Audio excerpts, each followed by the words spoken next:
Kiss.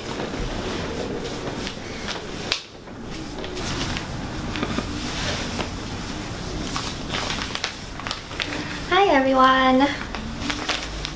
We're here to talk about sleep training.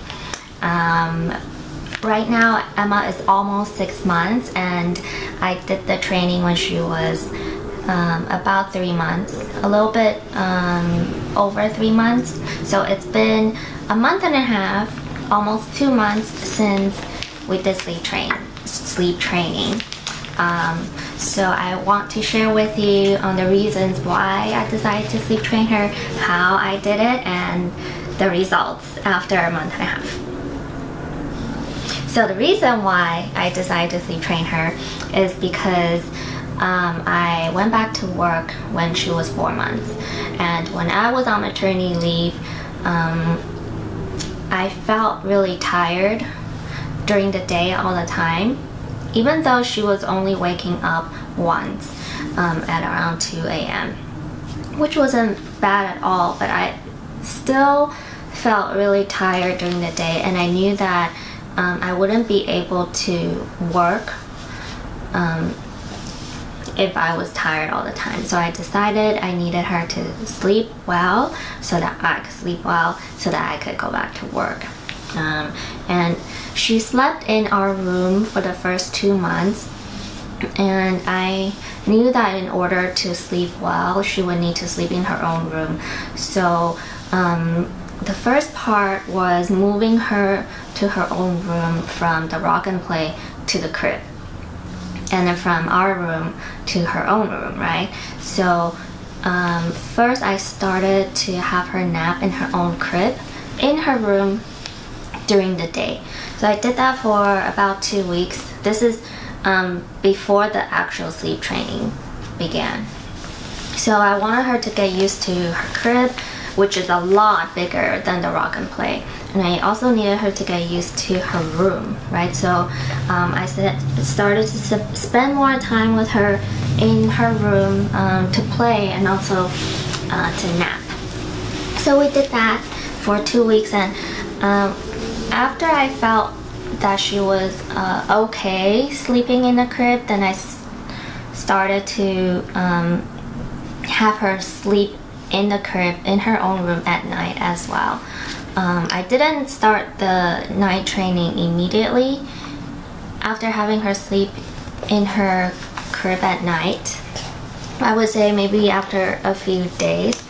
And there was also an incident where she was crying non-stop from 8 p.m. to 11 p.m. one day, and that day basically John and I took turns rocking her to sleep that whole time, and that was also a signal to start the sleep training. So now let's get into how I sleep trained. There's actually 3 elements to it. One is how to put her down to sleep without rocking her to sleep, and then the second part is how to drop the middle of the night feeding, and then the third one is how to get her to sleep until 6 a.m. She used to wake up at around 5 a.m. and I thought that was too early. So yeah, there's 3 elements to sleep training. The first one is how to get her to sleep without rocking her to sleep, and the rocking her to sleep part was something that John and I did every day. So it was a gradual transition, I think. Basically at around 2 to 3 months mark, we decided to not put her down after she's asleep, but putting her down when she was drowsy. Yeah, baby, sorry. So we would rock her until she gets drowsy and then put her down. Sometimes she would cry, and then we would kind of repeat the process, pick her up, and then she gets drowsy and then put her down. So we did that for a little bit. We actually did that before the actual sleep training began, and sleep training to me does not require rocking her to sleep, right? I needed to be able to put her down with her eyes wide open and then walk away and have her fall asleep on her own. So we went from rocking her to sleep to rocking her until she's drowsy to not rocking her at all. And basically that was when the sleep training began. I would do the nighttime routine and then put her down without any rocking, and at that point she's still wide awake, and I turn on her mobile, and I say good night and I walk away. The first night when I did that, I felt really nervous because I didn't know how long she would cry for. But surprisingly, first night she only cried for actually less than 10 minutes. And then second night, I actually don't remember her crying at all. I think the second or third night she just like, there was like no crying and she just fell asleep on her own, which is amazing. And that actually, that part was the easiest part to sleep train, I think.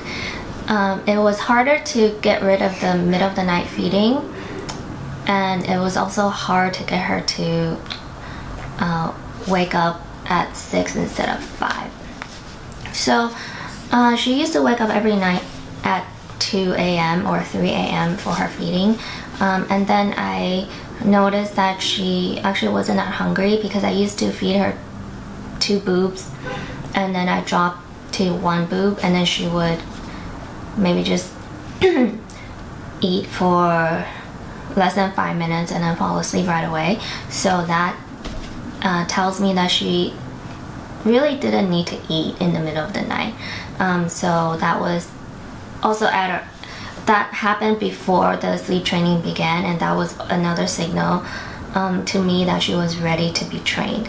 So after the sleep training began, and when she would cry in the middle of the night, I would just go in and not pick her up at all, but just, you know, pat her head, her hair, or, you know, shushing her like shh, shh, shh, shh, shh, to sleep. And of course, it didn't work right away.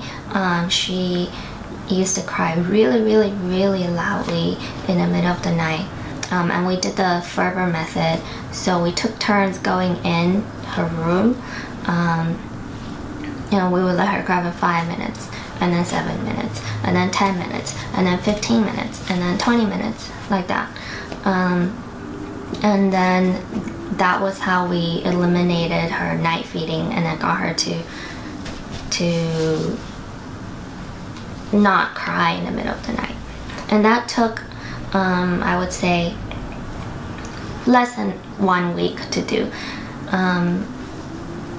And then, so that was the second element, right? The third element, which is getting her to sleep beyond 5 a.m. She used to wake up at 5, but I needed her to sleep for 1 more hour. And basically I used the same method. I go in at 5, I don't pick her up, I pat her hair, you know, shushing her. Also did the gradual method, the Ferber Method, right? 5 minutes, and then 7 minutes, and then 10 minutes, and so on. And that also took less than 1 week. So the entire training, so I did all 3 elements at the same time, right? And so the entire training period was less than 1 week, which is, you know, not bad at all if you think about how much anxiety there is around sleep training. But to me, the 1 week training and the 1 week anxiety was totally worth it, because now she sleeps really well through the night. And if she sleeps, then I can sleep, and if I sleep, then I can go back to work. So it was a very good investment. I'm glad the training worked for her. I heard that some babies don't do very well with the training,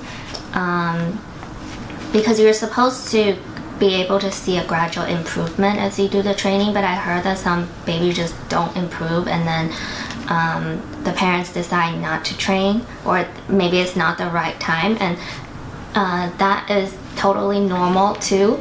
I am just very thankful that at 3.5 months Emma was ready and responded well to the training, and we've had very good results. I didn't want to make this video sooner, or I didn't want to make this video before waiting out for a month or two, because I wasn't sure if the results kind of lasted. But now that she's almost 6 months, and it's been it's about a month and a half since we did the training, and I also went back to work. So after the transition of going to the nanny every day during the week, and then having to sleep in her own room and sleeping through the night, I feel like now is a good time to do this update, because I feel confident in the results. And one of the tests to me, well, to me it was a test, was when we went to LA for a few days, and I wasn't sure if she was able to sleep well in a new environment. And she also slept very well in LA. We brought her rock and play, and then she slept in the rock and play, which I worried about for a little bit, because at that time she was already sleeping in the crib, so I wasn't sure if she was able to kind of sleep well in the rock and play after getting used to the crib, you know, because in the crib it's a lot bigger and then she can roll around, but in the rock and play it's very confined, and then I buckle her in so she can't like move around, but she still slept 12 hours when we were in LA, which was super amazing. So I think that she passed the test. She's able to sleep well in a new environment, in a different bed. She's able to sleep well also for 12 hours after going back to work, and after getting used to commuting every day to the nanny's place. And now I feel very good about it. So I just wanted to share that with you, and hopefully this video helps you if you are kind of debating between whether or not to sleep train or not. I wanted to share that sleep training and the Ferber method worked well for us. So hopefully you find it useful, and give it a thumbs up if you did. Thank you for watching, and bye. I'm gonna say bye. And give it a thumbs up if you thought that Emma is very well behaved in this video. She didn't fuss at all. Okay, bye.